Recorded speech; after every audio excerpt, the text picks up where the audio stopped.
After 2 quiet weeks moored in Oxfordshire, we're finally on the move again. The route ahead to Oxford is still flooded, so we're heading back up north. But first, we need to do a thrilling reverse manoeuvre. Here we have a bridge, and we need to go back into that bridge. Behind the bridge we have a hire boat fleet, and we need to pass the hire boat fleet, and then after that we need to get into a winding hole to turn around, because that right there is the nearest winding hole. The nearest winding hole that way is about 3 miles, so we're not going to do that. We're going to reverse back in there, through the bridge, past all the moored up hire boats, into the winding hole, and then turn around and then carry on that way, which is really simple. I just had quite a big pasta, so I do feel like maybe it'll help me because I feel quite slow. You know what happened to Bryony Harvey? That was potatoes. At least I didn't have a baked potato. Okay. It was literally 5 minutes into it and I'm like, well, this is impossible. Literally, this is impossible. What idiot thought they could do this? Going backwards always feels like it's going fast.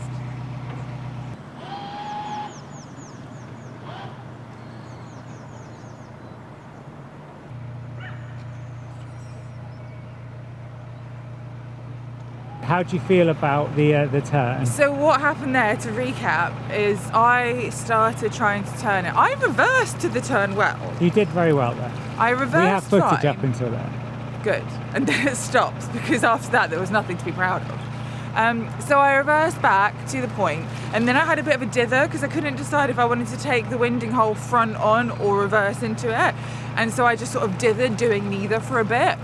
And then there was like a man who was doing something with boats, the hire boats, and when he saw me faffing about, he was like, have you considered using the pole? And then at that point I gave it to Andrew to do, and then the nice man basically pulled it around on a rope as if we're complete incompetents.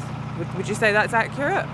Yeah, pretty fair. That's basically what happened. I mean, it was an incredibly tight turn. Like always with winding holes, best case scenario, it's always like a bit of a faff, but as soon as there's boats moored in the middle, on the side, wherever, it just becomes really, really difficult because there's nowhere to properly pivot, so you end up turning not in the actual turning point, you end up turning before it, and it's just not as good.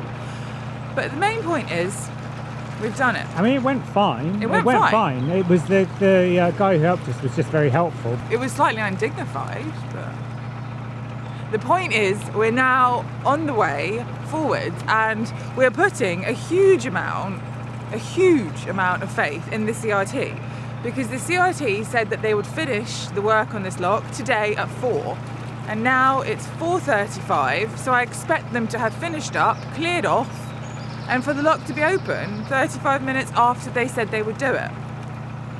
So let's find out if our trust in the CRT is well placed.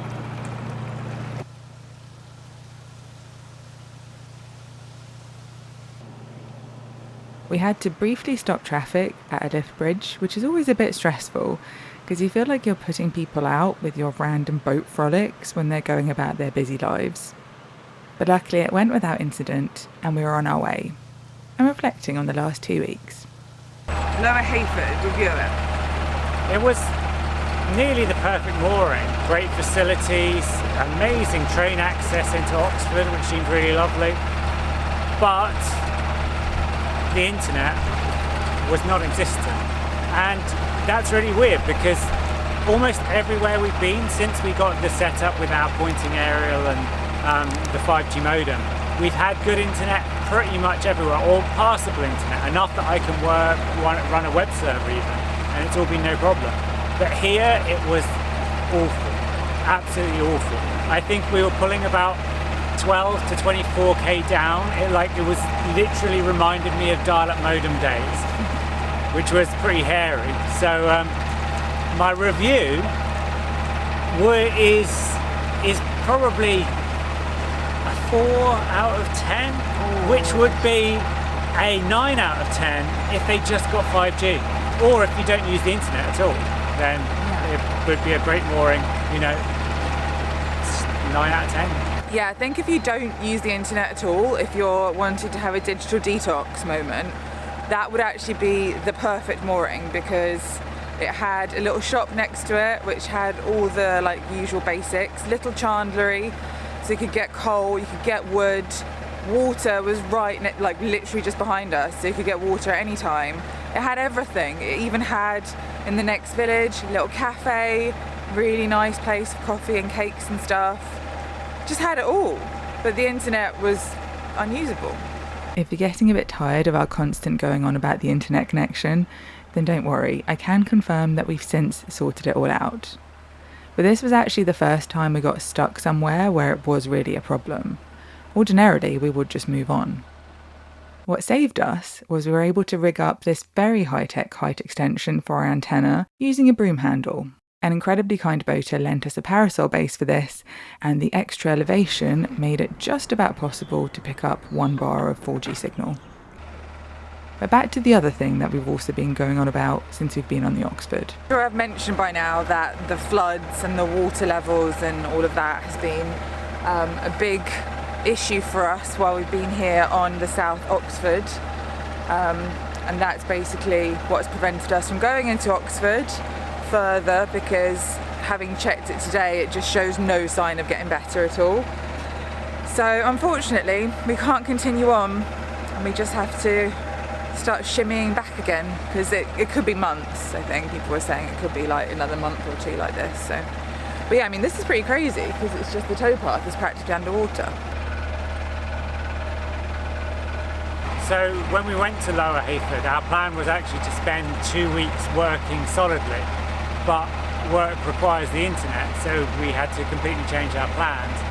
So as Christina kind of mentioned about digital detoxing, we were on an enforced digital detox, so I decided that I might as well also just quit caffeine while I was there, seeing as I'd been hitting coffee fairly hard for the last several years. Because there was nothing to do there, I have now successfully quit coffee. I'm no longer addicted, which, if you've tried it, is not actually as easy as you'd think. You do get like some withdrawals. It's not like the end of the world, but you do sleep a lot for a few days and have some headaches and stuff like that. I'm very proud of Andrew. It's very hard. And he's only been a little bit snug about it, so it's been good. You know, it's good not to be a slave to a drug. There we go.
We were very impressed to find that the lock we were waiting for had in fact been finished and opened by the CRT, so we were able to continue through. And then of course it started raining. We also seemed to have picked up a cloud of midges which were moving with us, and while I absolutely respect their right to exist as part of nature's complex ecosystem, I don't know that they had to travel with us and surround the boat like this. Quite damp now. A little bit damp. Just started raining out of nowhere. And now there's a colony of midges that it seems to have made us its home. Kind of gross. It wasn't just us though, the fuel boat went by covered in midges as well. Yeah. What are they all doing? Why are they keeping pace with us? Why do they keep pace with boats? Stop it! Leave us be! Oh, it's this bit where there's a gate. There's just like a farm gate kind of sunken in the water. Nature is reclaiming that gate. I never like to complain about boating because it feels very Kim, there's people that are dying, to have a moan about what is objectively a really nice lifestyle. I feel incredibly fortunate and none of this is ever that serious. Our worst day cruising is still a good day in the grand scheme of things. But at this point we were quite low energy and feeling kind of blah. I don't know if it was the constant closures on the Oxford or coming to the end of what was turning out to be the 8th straight month of winter, but we were feeling low and a bit disgruntled. Even the gorgeous sunset wasn't hitting like it usually does. We were in a funk. We decided to call it a day and moor up, hoping for slightly drier weather and a peppier mood to continue the journey the next day.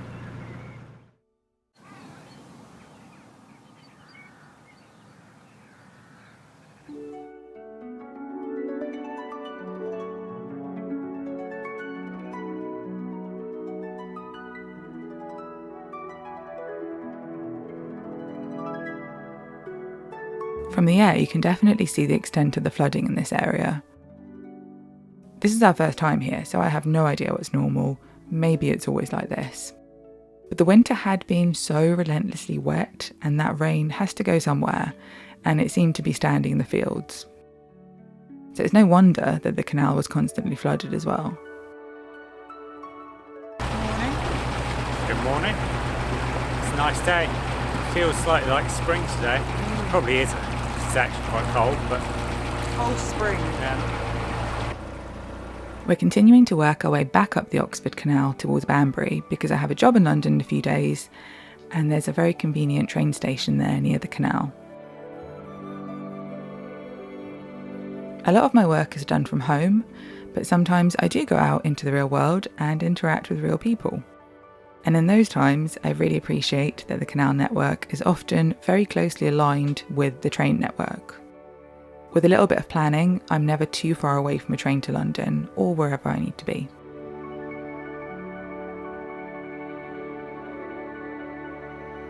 In comments on my videos, I'm quite often asked about what we do for work, and I realise that I don't really mention it most of the time, and it's not because it's classified or anything, but our work lives have stayed more or less the same, so I haven't really thought about mentioning it on a day-to-day basis, because we've continued doing what we've always been doing, but now we're doing it on a boat. We've both been self-employed for a really long time, and we've also worked primarily from home. I'm a photographer and illustrator. I have a degree in illustration, but over the years, photography became kind of my main work. Before the pandemic, I was doing primarily fashion and lifestyle photography, so lots of fashion shows, behind the scenes work for brands, and I was travelling and out and about a lot more. In lockdown, my work stopped pretty much overnight, so I started to work with Andrew doing design and creative direction and customer support for his company, which is an online software service. And part of this work is around events and festivals, which means that it's quite seasonal and the summer is usually our busiest time. With photography and illustration, each job or project is a separate standalone thing, so it completely depends on what I'm working on at the time, but the vast majority of my work can be done from a laptop, from anywhere. At this lock, there was a lock cottage for sale, and I already looked it up. This one is sold, you're too late. But I'm always so intrigued by these because they just look so cute. These properties are often only accessible by canal or towpath. They don't have road access for cars. But if you're a boater, it's kind of perfect. Working for ourselves gives us the flexibility to organise our schedule however we like, and also take advantage of cruising whenever we want, which has been amazing. Being able to take off and cruise our home to a new location has never lost its novelty. It's still really fun and exciting to moor up in a new spot, and there is this sense of freedom. We can change the view outside our window or go outside straight into nature anytime. In terms of getting practically set up for work while cruising, it has taken a bit of time to figure it out, and Andrew has done all of the hard work on this, so I have to give him all of the credit. Sorting out power and a stable internet connection has obviously been the most important things. I'll put the details of our gear in the description if you're interested in the specifics, but at this point, I don't think I'm missing anything that I previously had in our old flat in terms of like work setup. Quite often we have a much faster internet connection than the best that was available with our broadband on land. Oh, they're so sweet. So many of them. Brown and white ones. Hello? Oh, they're gambolling.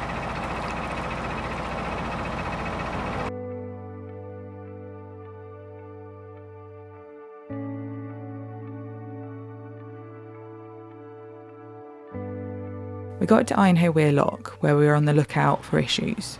This can be a bit of a tricky spot. Straight after this lock, there's a river that crosses the canal, and it flows down out of the weir that you might be able to see on the left. This means that there can be a flow across the canal, which can be a bit vigorous sometimes when the water levels are high. The next challenge was this bridge just before the next lock. When the water is high, the bridge hole is smaller, so first we checked that we would be able to proceed safely and that we wouldn't decapitate anything on our roof, and then Andrew slowly made his way in.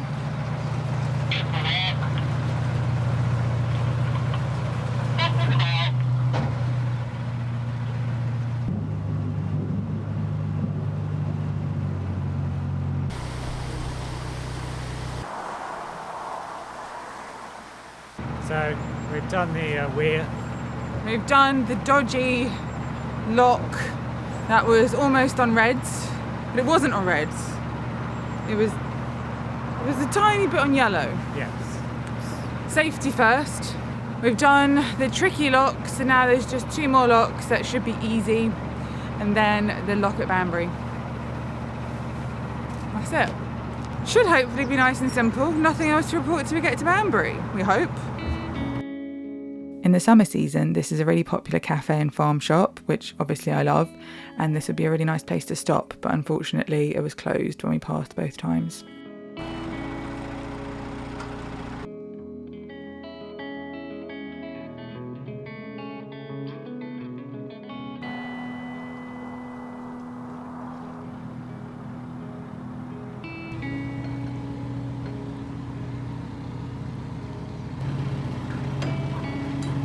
There's some water pouring down in the side of the lock, so I've managed to get that. Oh, thank God.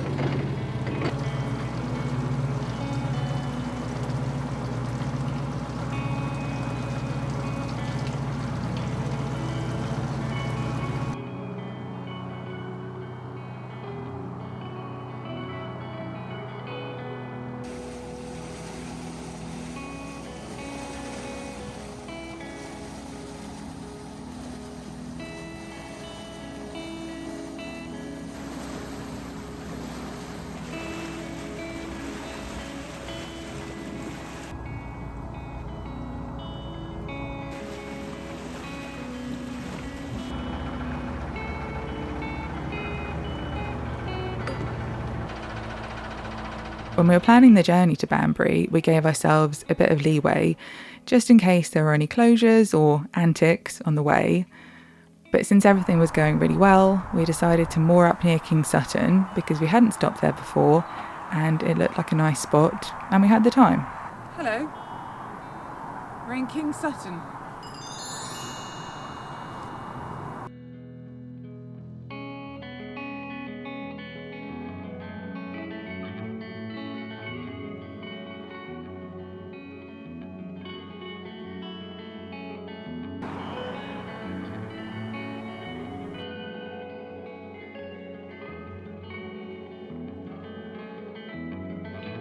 The village is a bit of a walk from the canal, but it had a shop, which was useful, and the walk wasn't horrible. There were pavements and stuff, no fast-moving cars. When we got back, I made some scones. I've never done this before, and it was actually really easy, and they tasted just like real scones.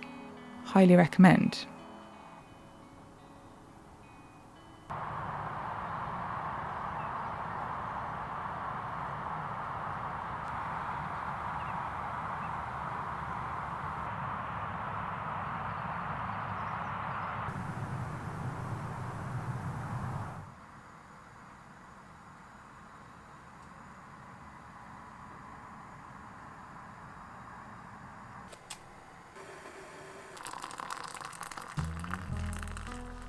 I'm really wary of being yet another person on the internet with a boat, gassing up how cheap this lifestyle is. One does want to avoid becoming the focus of articles in national newspapers titled things like "Couple swaps London rental for narrowboat life, saving thousands!" Boat life is not a solution for the housing crisis. But it would be disingenuous not to mention that our outgoings are far lower now, which has had an enormous impact on my life, personally and professionally. But everything is relative and everyone's situation is different. There are people who find boating ends up being more expensive than their life on land. Boaters are not a homogenous group. There are people from all walks of life doing this, and everyone's circumstances are different.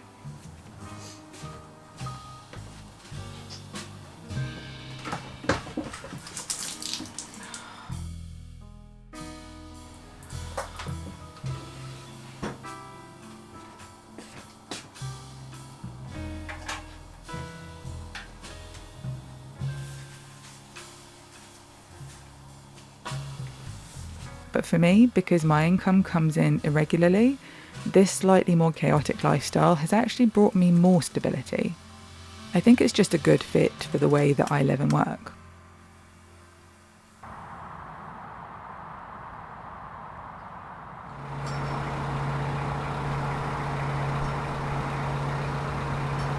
Ready to go. Won't need this where we're going. Oh yeah. To Banbury!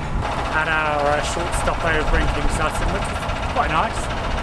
And now we're on to Banbury, so Christina can get the train and do her job.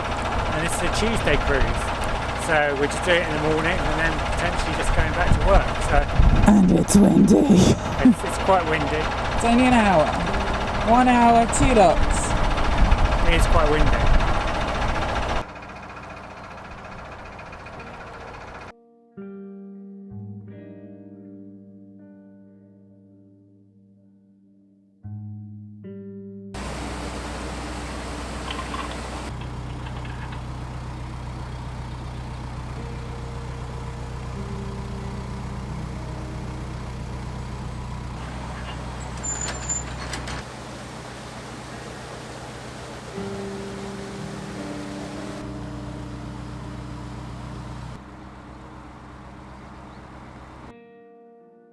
This is another cute little log cottage, but sadly this one is not in such a good state. It looks like it's had fire damage.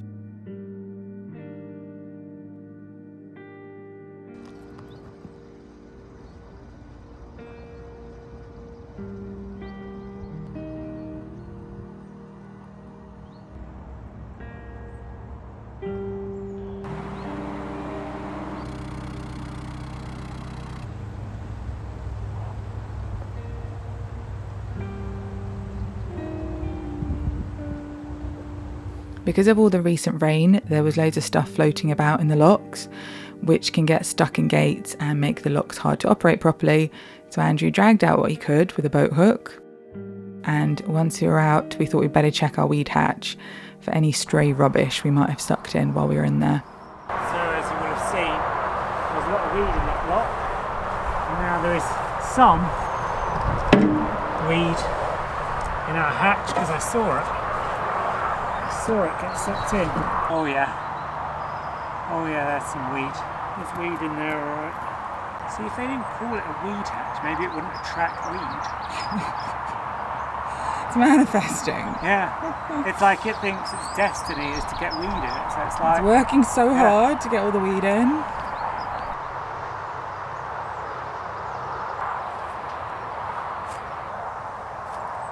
Okay, It's going. back to Banbury. Back to Banbury.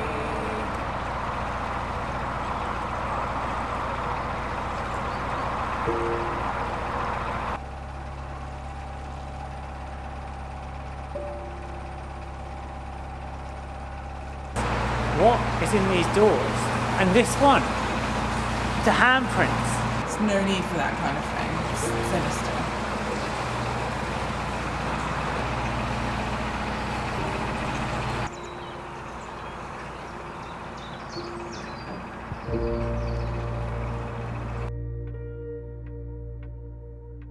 We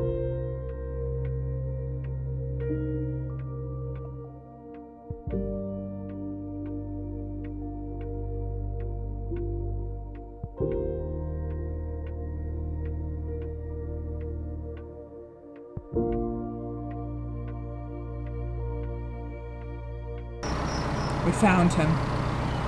Found him. There he is. Does he look okay? He seems like he might have been there for a while. That isn't a shelf. The elves are breaking out of their shelves. We managed to moor up in the centre of Banbury as the rain started coming down, and I spent the evening getting my materials together and packing my stuff for my illustration job. Okay, she's off.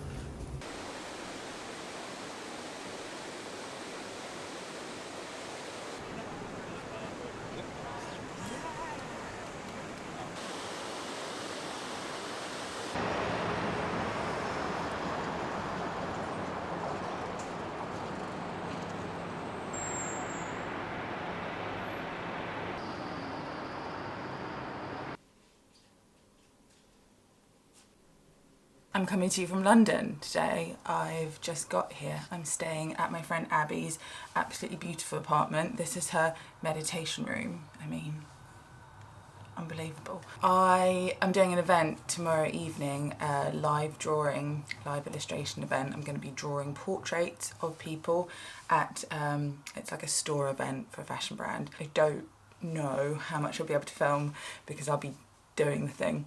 And it's just me going, so I don't know, we'll see. I have a couple of things to do for that. I need to go and pick up a few materials and things that I wanted. I need to work out what kind of paper I want to use and then go and get it.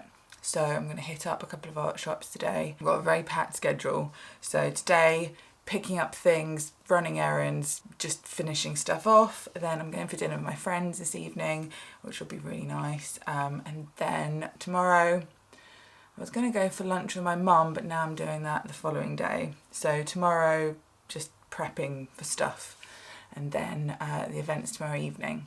That'll be fun, I hope. I haven't done a live drawing thing for a little while, so I'm quite excited to do it, but also a little bit nervous about speed. Like that, so I need to do a bit of timed practice today. I think I need to get like a timer, 10 minutes, and just go quick, because it can be quite difficult when doing those kinds of things to like concentrate on the person in front of you, drawing them, but also being aware of like the time and the speed. And then if like a queue builds up or if enough people are like waiting, it can get a bit stressful, because I've done that before and I was too slow and that made it quite stressful.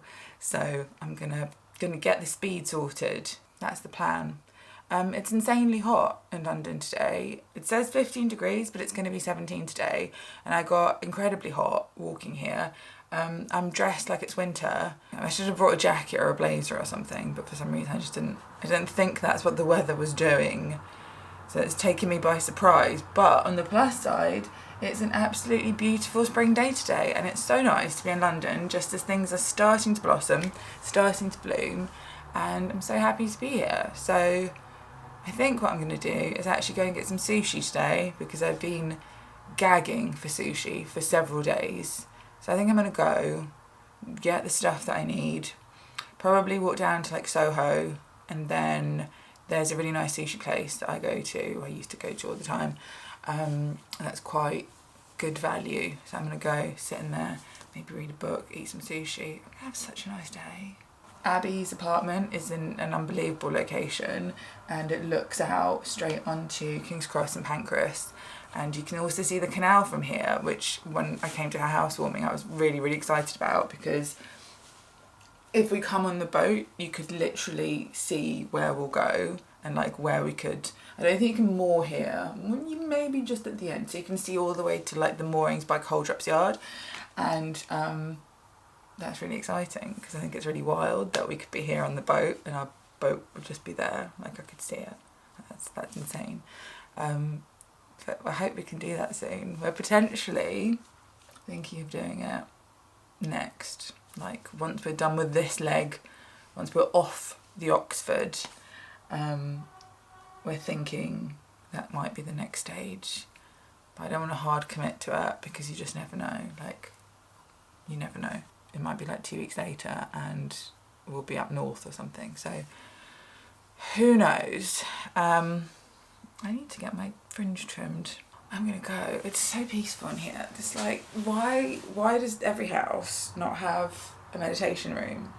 I mean, that's an oversight. We should seriously consider meditation rooms for all dwellings. I think it would vastly improve the mental health of the nation as a whole. It's 1 p.m. I've got a whole day ahead of me. I'm very excited. Lots of eating. Let's go do it. If your meditation room doesn't have a whole tree in it, frankly, I don't want it.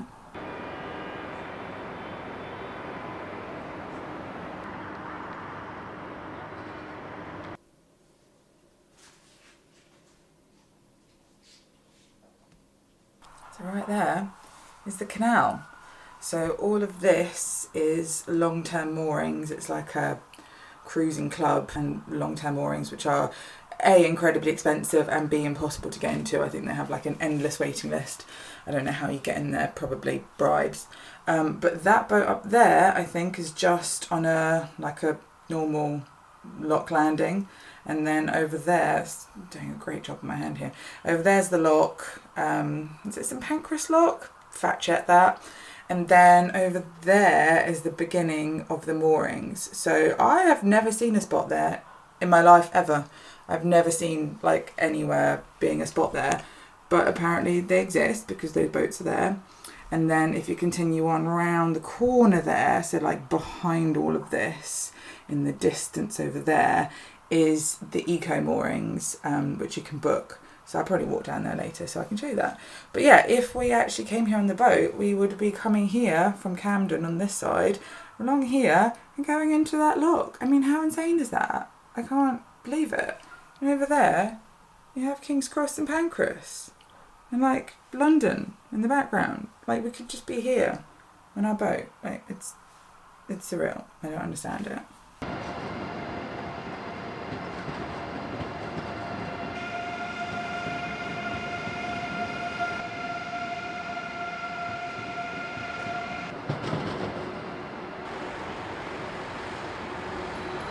Okay, let me try and construct some kind of outfit for this weather.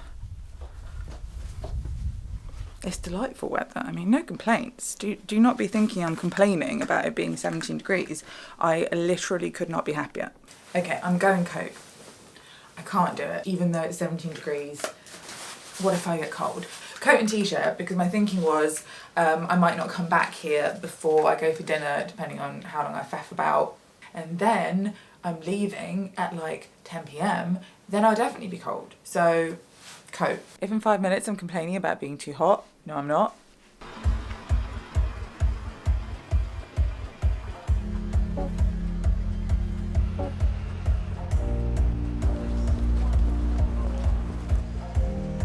If you watched my previous vlog from Oxford, where I was talking about the change of pace going between the countryside and a city, you might be expecting me to have a total collapse in the chaos of London. I did think I might find the transition a bit weird at first, but maybe because London was home and I know it so well, it hasn't really been weird at all. It feels really normal to go away for a long time and then to come back for a bit. Trains from the Midlands to London aren't free, so when I have a reason to visit, I try and pack in as much work, fun, sushi as possible into each trip. I think I appreciate it all a lot more because I'm not here all the time.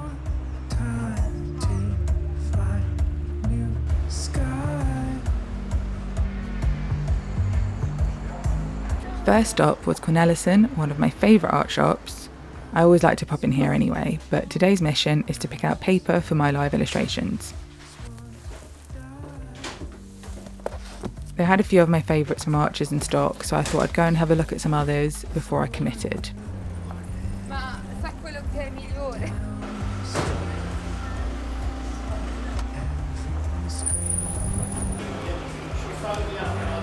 I forgot that the sushi place I liked is closed between lunch and dinner, so I went across to Taro and got a bento box there instead.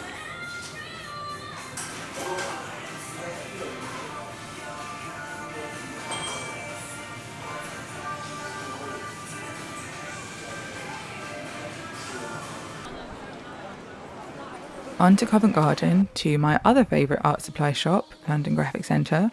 Lots of paper options here as well, but I decided to go with my original choice from Archers.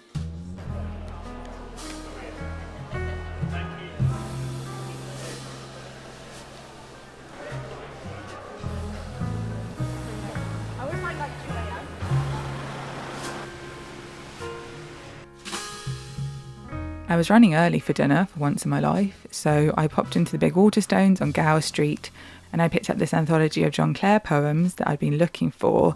A lot of his work is about the countryside in the Midlands, which is exactly where we cruise, so I wanted to read it while kind of looking at the same fields in situ.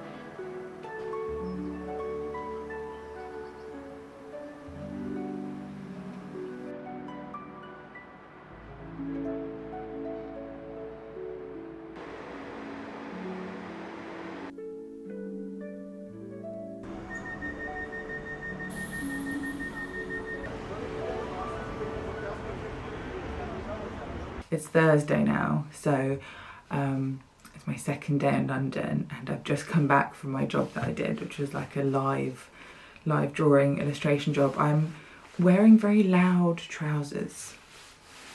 I will try not to move. So yeah, I've just come back from my job, which was really nice. It was 3 solid hours of drawing people just one after the other, which can actually be quite intense because there's literally not time to even like look around. You're literally just like one person done, the next one's there, because there was like a queue. So I don't want to let people down, and yeah, it was really nice. It was just a really really lovely selection of people who sat down for me to be drawn, and I didn't capture any of that because it was just me there and I only have 2 hands.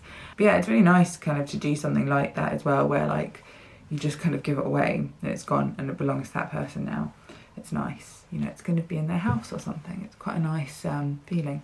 So yeah, but they kind of look like this. They're like these are practice versions that I did when I was trying to work out how long it takes me to do them. So they're like quite simple, slightly stylized. So this was a different type of paper I was trying, kind of stylized little illustrations. So I used pen and ink in like a brush pen, and then watercolor on top. Yeah, so that was really nice, and it's really nice that it's like very self-contained. So you go, you have a really intense 3 hours, and then you're done.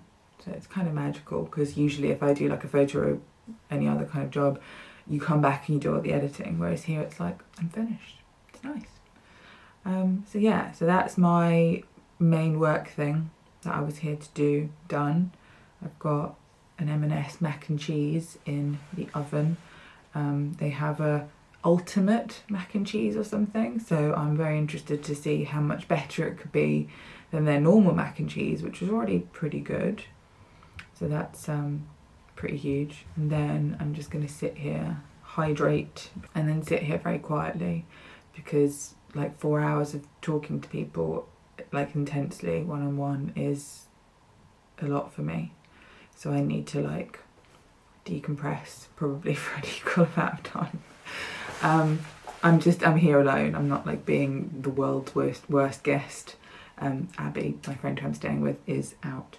So it's just me here. I think when I stopped vlogging yesterday, we went for dinner, and I met up with some of my friends. Only half of my friends, because one of us, you know who you are, messed the dates up. So half the people did not come yesterday because they thought it was today. But my other friends, you did come. It was very nice to see you. My friend Richard, I know, watches the vlog sometimes. So hi Rich, get back to work. We went to a pub that does like tapas, small plates, and it was really good. Then I came back here, went to bed, had an early night, woke up today, went and ran around and did a bunch of stuff again before I went to this job.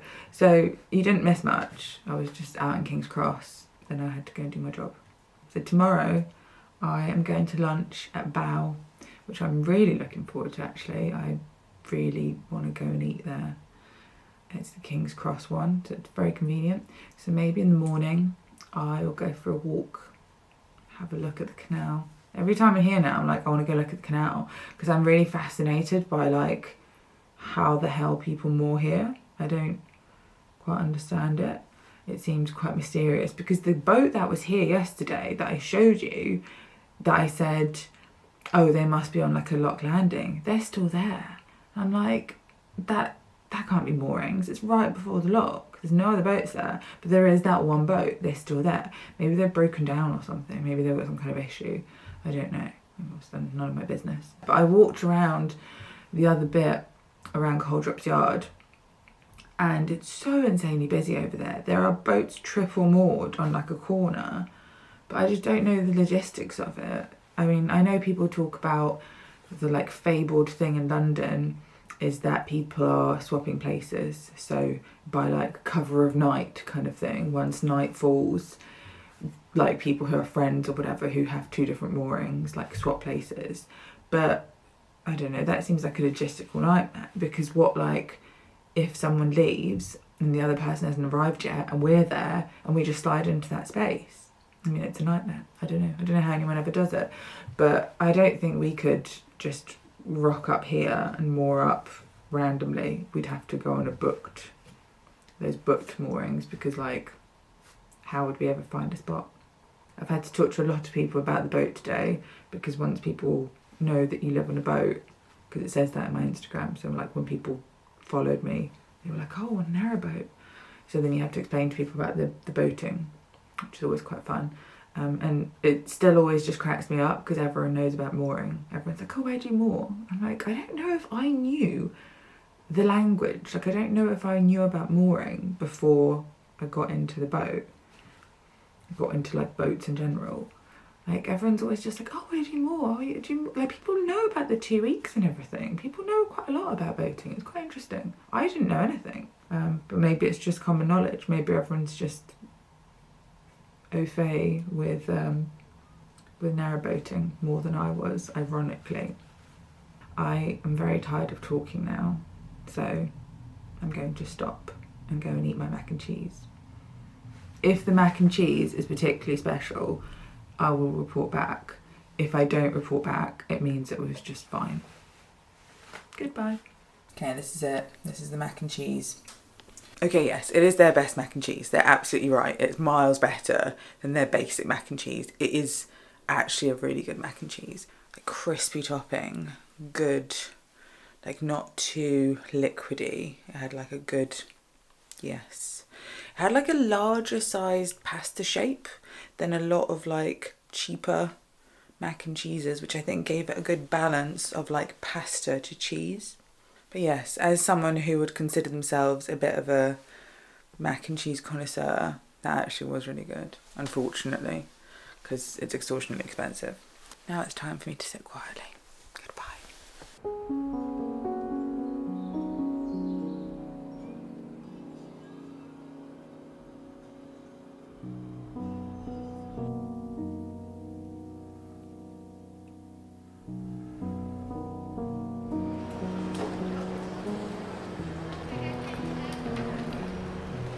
The weather was a bit grim, so I went for a coffee at Spiritland, which is a cafe in the day and a cocktail bar at night.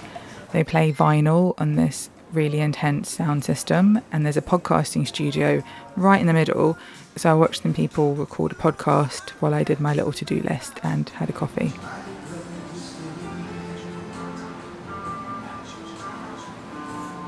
Then I met up with my mum and we went for lunch at Bao, which is Taiwanese small plates. I had this insane 40-day aged beef rice thing with a soy cured egg yolk on top. It was unbelievable. I'm still thinking about it.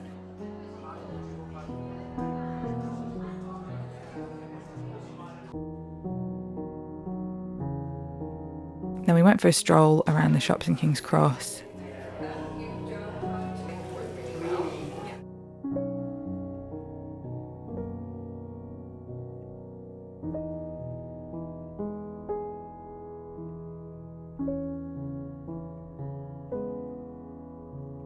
And we ended up in Word on the Water, the floating bookshop.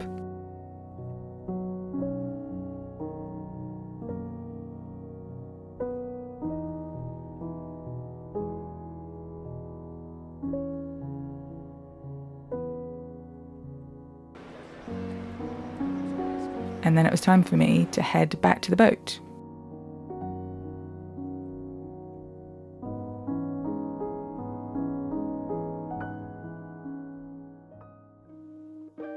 Next time, I'll be back on the boat and our journey off the Oxford continues. If you want to stay in touch in the meantime, you can find me on Patreon. Thank you so much to my patrons for helping to make these videos possible.